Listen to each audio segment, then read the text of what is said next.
Now, further south, there's been some relief for people living under siege in Homs province.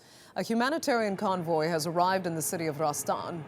The United Nations and the Red Cross sent 51 trucks to deliver food and medical aid to the rebel-held city. Now, the area hadn't received aid since July. For more on this, Ingi Sedki joins us now from Damascus. She is a spokesperson for the International Committee of the Red Cross. Thanks so much for joining us.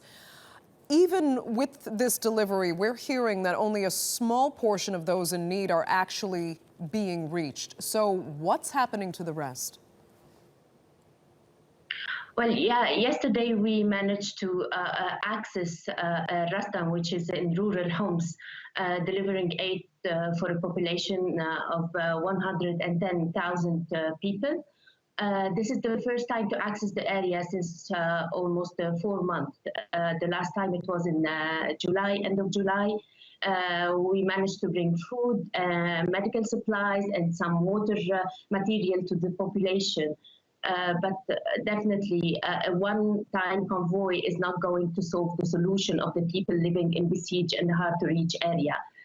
We need to have access on regular basis and on a monthly basis in order to fulfill the need of the people who have been suffering for long in these areas. Because tell us, how desperate is the need from what you've seen? Well, I was talking to my colleagues who were in the convoy yesterday, and definitely with the winter coming now in Syria, it's very cold in most of the places. So people are starting even to use their old clothes to get some heating, and especially with no fuel being available in the besieged areas. And for the fuel, you need it for the heating. You need it also to operate the generators, and it's not very accessible to most of the people.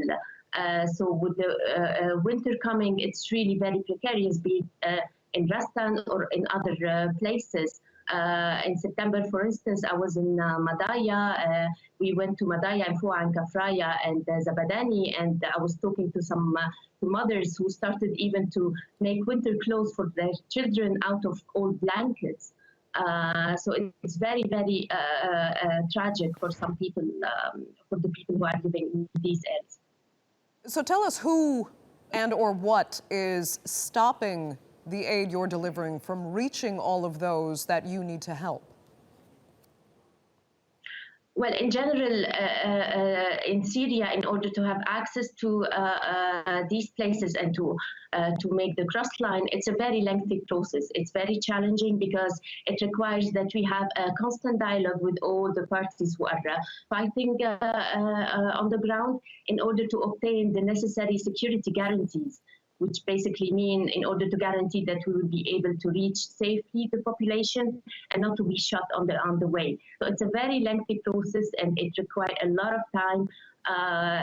That's why we need to have a regular access to most of the areas inside Syria in order to fulfill the needs of the people who have been suffering. Okay, Ingi Sedki, thank you so much for joining us there from Damascus.